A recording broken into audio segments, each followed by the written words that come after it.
कि पिछले पार्ट में जो अपन ने देखा था, समांतर माध्य कैलकुलेट इंडिविजुअल सीरीज में किस प्रकार से करेंगे, डिस्क्रीट सीरीज में किस प्रकार से करेंगे, और अब थर्ड सीरीज जो आती है आपकी वह कहलाएगी कंटिन्यूस सीरीज में समांतर माध्य किस प्रकार से कैलकुलेट करेंगे।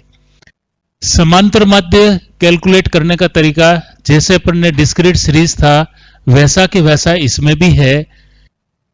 जो डायरेक्ट मेथड और शॉर्टकट मेथड से जो अपन करते थे दोनों के फॉर्मूले भी सेम है, केवल एक छोटा सा अंतर इसके अंदर है, वो रहेगा कि जहां आपकी इस प्रकार से ग्रुप सीरीज दे रखी होती है, जैसे 0 से 7, 7 से 14, 14 से 21, इस प्रकार के कोई वर्गांतर आपको दिए हुए हैं, इस वर्गांतर की मिड वैल्यू ले लीजिए, अर्थात इसका मध्य बिंदु निकाल लीजिए।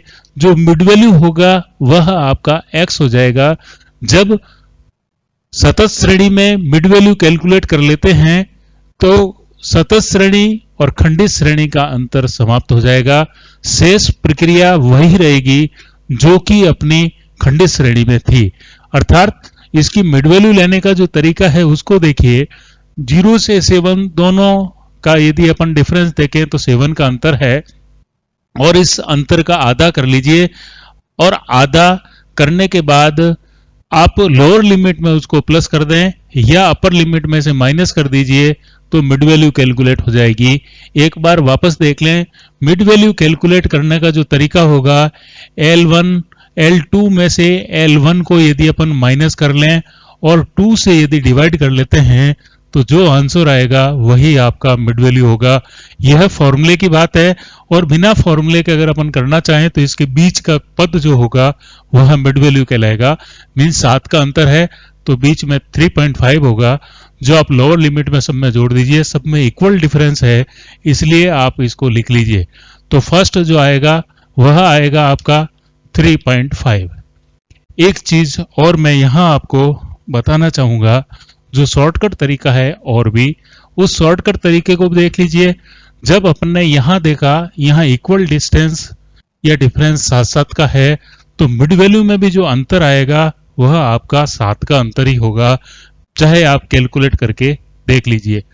तो 3.5 में यदि अपन 7 यदि प्लस कर देते हैं तो 10.5 आ जाएगा, और इसमें यदि अपन प्लस कर देते हैं तो 17.5 आ जाएगा, 24.5 आ जाएगा, फिर आपका 31.5 आ जाएगा, 38.5 हो गया, 45.5 आ गया, और फिर 52.5 आ गया।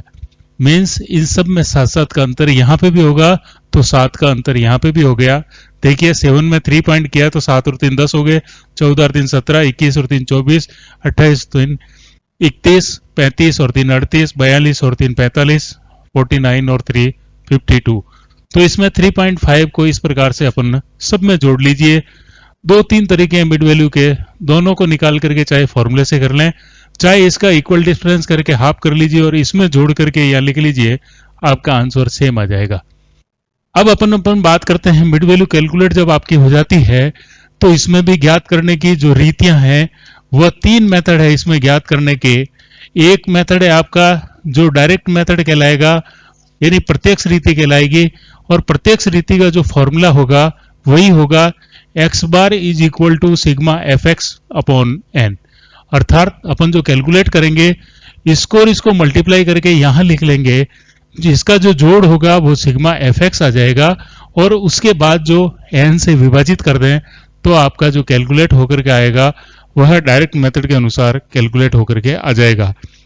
अब आप इसको होमवर्क के रूप में कर लीजिए कि f और x दोनों को मल्टीप्लिकेशन यहां करें कैलकुलेटर से, इसके बाद इस कॉलम का योग कर लें और इससे डिवाइड कर लीजिए, आपका फॉर्मूला हो जाएगा। अपन नेक्स्ट पार्ट देखते हैं।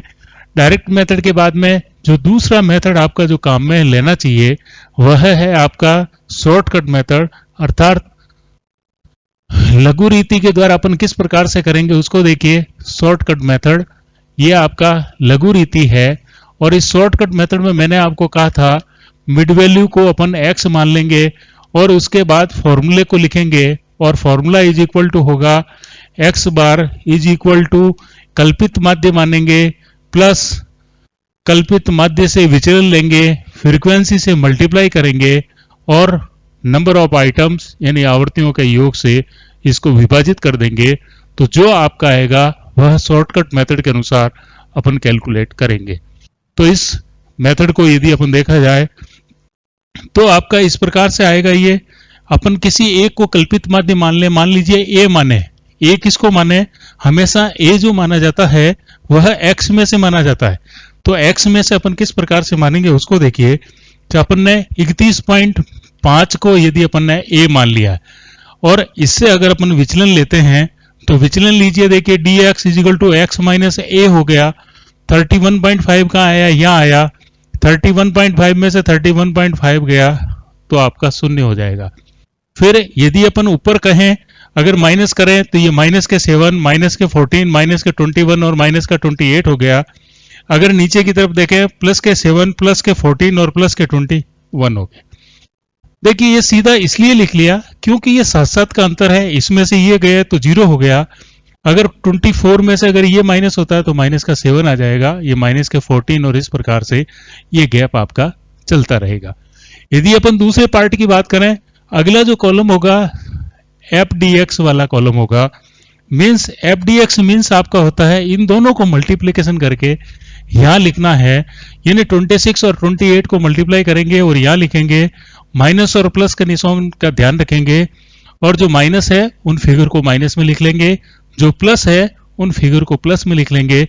फिर प्लस और माइनस को अलग अलग यदि अपन जोड़ लेंगे और फॉर्मूले में लगा करके अपन समांतर माध्य कैलकुलेट कर लेंगे।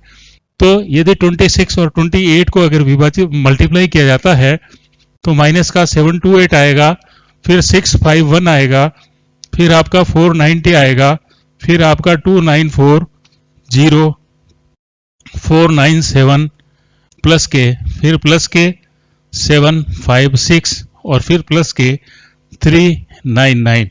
यदि अपन प्लस प्लस को यदि अलग से देखा जाए तो प्लस के 1652 हो गए और माइनस के 2336 हो गए, और यदि नेट अगर रिजल्ट देखा जाए तो माइनस के 511 होंगे, जो कि सिग्मा एफ डी एक्स होगा। ये मैंने आपको टाइम सेव करने के लिए बताया, वरना अपन कैलकुलेशन भी कर सकते थे। चूंकि कैलकुलेशन के लिए मैंने आपको यह कहा था कि कैलकुलेटर अलाउ है तो अपने को ज़्यादा इसमें परेशान होने की आवश्यकता नहीं है और अपन कैलकुलेटर से इसको कैलकुलेट करके लिख सकते हैं। अब आता है फॉर्मूले में अपन किस प्रकार से लिखेंगे, उस फॉर्मूले को देखिए। फॉर्मूला आपका शॉर्टकट में है X bar is equal to A plus sigma F D X upon N. Means A X bar आपको कैलकुलेट करना है, ए अपन ने 31.5 माना है, प्लस सिग्मा जो एफ डी एक्स माना है वो 511 माना है, और अपॉन जो इसके है वह है 360। तो इस तरीके से 31.5 में से यदि अपन इसको माइनस करें तो आपका जो आएगा वह आएगा 1.42, और यदि इसको देखा जाए तो 30.08 ये आपकी एक्स बार आ जाएगी। अर्थात एक्स बार की जो वैल्यू आएगी वह आएगी आपकी 30.08। तो इस तरीके से यदि अपन इसको देखते हैं तो आपका कुल मिलाकर के जो आएगा वह आएगा कंटिन्यू सीरीज में अपन इसको किस प्रकार से कैलकुलेट करेंगे। अब आपके पास तीसरा एक और मेथड आता है, वह मेथड कहलाता है स्टेप डेविएशन मेथड। और जो स्टेप डेविएशन मेथड जो कहलाता है वह और भी आसान है इस मेथड से। तो अपन तीसरे पार्ट को देखते हैं, स्टेप डेविएशन मेथड के द्वारा अपन किस प्रकार से इसको करेंगे, पद विचलन रीति। तो अगला पार्ट है, इसी प्रश्न को करेंगे, पद विचलन रीति, स्टेप डेविएशन मेथड, पद विचलन रीति, जिसे इंग्लिश में अपन कहेंगे step deviation method, deviation method. इस रीति का प्रयोग तब किया जाता है जब सतत श्रेणी में वर्गांतर समान हो, अर्थात इनके बीच में जो डिफरेंस है वो इक्वल होना चाहिए, तभी अपन इस मेथड को काम में लेंगे। यदि वर्गांतर समान नहीं है तो अपन पद विचलन रीति को काम में नहीं लेंगे। तो सबसे पहली शर्त वर्गांतर इक्वल होना चाहिए, अर्थात वर्गांतर समान होने की कंडीशन में इस मेथड को काम में लेंगे, होने पर ही इस मेथड को काम में लिया जाता है, अन्यथा इस मेथड को काम में नहीं लेंगे। अब जब अपन dx कैलकुलेट करेंगे तो dx जो कैलकुलेट किया था इसमें d डैश कैलकुलेट करेंगे, और उस d डैश में कैलकुलेट करने में क्या करेंगे, अपन जो x माइनस a करके जो dx निकालते थे उस dx में वर्गांतर जो है उसको इसका भाग दे दीजिए तो d डैश कैलकुलेट हो जाएगा। इसके आगे जो सारा प्रोसीजर होगा d डैश को यदि अपन आवर्ती से मल्टीप्लाई कर दें और उसके बाद में इसको फॉर्मूले में रख लीजिए, तो आपका जो फॉर्मूला बनेगा वो किस प्रकार से बनेगा उसको देखिए। x bar is equal to a plus sigma F D dash upon n, और जो यहाँ i से अपन डिवाइड किया था उस i से वापस मल्टीप्लाई कर दीजिए, यानी जो अपन ने फॉर्मूले में ऊपर जो करते हैं उस प्रक्रिया को वापस रिवर्स कर देते हैं तो आपका कैलकुलेट हो जाएगा। तो अगर अपन इसके आधार पर देखें तो आपका एक क्वेश्चन दिया हुआ है, जिस क्वेश्चन को अपन ने यहाँ लिखा था उस क्वेश्चन को देखिए। अब अपन अगर इसी प्रश्न में मिड वैल्यू दी हुई है, ये देखिए यहाँ अगर अपन डिफरेंस करें तो 7 का डिफरेंस आपका हो रहा है, अर्थात इसका जो कॉमन जो फैक्टर निकल करके बाहर आ रहा है वह आपका 7 आ रहा है। अपन किसी एक को कल्पित माध्य मान लें और कल्पित माध्य मानने के बाद अपन इसका कैलकुलेशन करते हैं। तो कल्पित माध्य मान लीजिए, पिछली बार अपन ने जो माना था उसी क्वेश्चन को कर लें, 31.5 को मान लीजिए और अपन d डैश मान लें। यहाँ d डैश बराबर होगा x माइनस a और i से अपन इसको विभाजित कर दें तो आपका कैलकुलेट हो जाएगा। तो देखिए इसमें कैलकुलेशन का सीधा सा तरीका 31.5 यह आ रहा है, इसको अपन 0 मान लें और इसमें से इसको माइनस मान लीजिए। यहां जो अपन ने लिखा था उसको 7 से आप डिवाइड कर दीजिए तो आपका आंसर जो आएगा वो किस प्रकार से आएगा। ऊपर वाला घटता हुआ क्रम है तो -1, -2, -3 और -4 लिख लीजिए, नीचे +1, +2 और +3 लिख लीजिए, +4 लिख लीजिए। देखिए इसका कैलकुलेशन करना बहुत ही आसान है। जिसको कल्पित माध्य माना है उसको आप शून्य कर लें और उसके बाद में आप क्या कीजिए, जो घटती हुई संख्या उसको -1 2 3 4 लिख लें, बढ़ती हुई संख्या में +1 2 3 4 लिख लीजिए। अब जो कैलकुलेशन जो होगी, देखिए यहां ये कैलकुलेशन f और d डैश अगला जो आपका कॉलम होगा वह आपका बहुत ही छोटा हो गया, अर्थात आपकी जो कैलकुलेशन है वो कैलकुलेशन और भी छोटी हो जाती है। इसलिए इस मेथड की उपयोगिता है, जहां आपको लंबे चौड़े फिगर दिए हुए होते हैं और कैलकुलेशन दशमलव अंश में होती है तो उनको कैलकुलेट करने में असुविधा होती है, भले ही अपन कैलकुलेटर को काम में लें। तो इसलिए इस मेथड को काम में लेंगे। आपका जो मेथड आएगा वो मेथड आएगा एफ डी डैश, और इस डैश मेथड को अगर अपन काम में लेंगे तो इसको और इसको अपन कैलकुलेट करेंगे तो कैलकुलेशन करने का जो तरीका रहेगा वो इस प्रकार का रहेगा। इसको 4 से कैलकुलेट किया तो 104 आया, इसको किया 93, इसको किया 70, 42, 0, 71 और इसको किया 108 और इसको किया 57। यदि अपन इन सब को जोड़ दें, माइनस माइनस वाले पार्ट को अलग से जोड़ लें और प्लस प्लस वाले पार्ट को अलग जोड़ लें, तो आपका जो आंसर आएगा वो आएगा प्लस के 236 है और माइनस के जो आए 309 आए। अगर माइनस और प्लस के देखें तो माइनस का 73 आया। ये जो 73 आपका जो इस कॉलम है, इस कॉलम का जो योग आएगा जिसे अपन सिग्मा एफ डी डैश कहेंगे। अब यदि अपने पास दोनों कॉलम के योग आ गए हैं तो अपन इसको फॉर्मूले में रख लीजिए। फॉर्मूले में स्टेप डेविएशन फॉर्मूला अपन काम में ले रहे हैं, स्टेप डेविएशन मेथड, और इस स्टेप डेविएशन मेथड के द्वारा अपन इसको x बार को कैलकुलेट कर रहे हैं। फॉर्मूले में लिख लीजिए x bar is equal to a plus sigma F D dash upon n, और i से यहाँ डिवाइड किया था, वापस इसको मल्टीप्लाई कर लीजिए।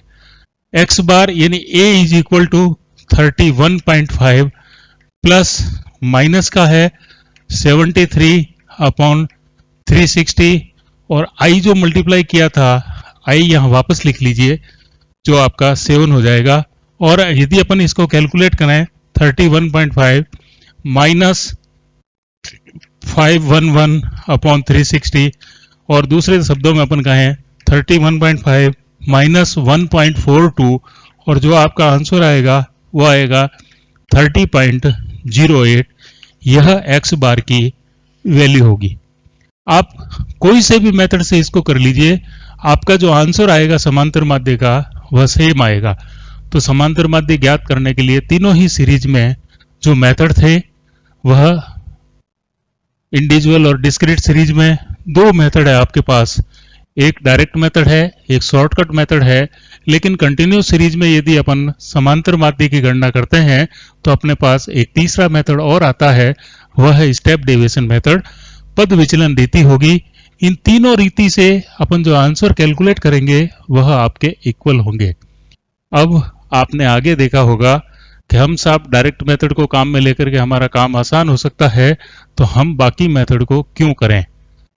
अब आगे इसका लॉजिक यह है कि यह पूरा जो सब्जेक्ट आधारित है, अगले वाले नेक्स्ट जो लेसन होंगे वह इस डेविएशन के ऊपर, पद विचलन के ऊपर और समांतर माध्य पर आधारित होंगे। इसलिए अपना यह जरूरी है कि अपन assumed mean method, shortcut method और पद विचलन रीति को भी काम में लें। इसके साथ ही आपका समांतर माध्य वाला पार्ट पूरा होता है। Thank you.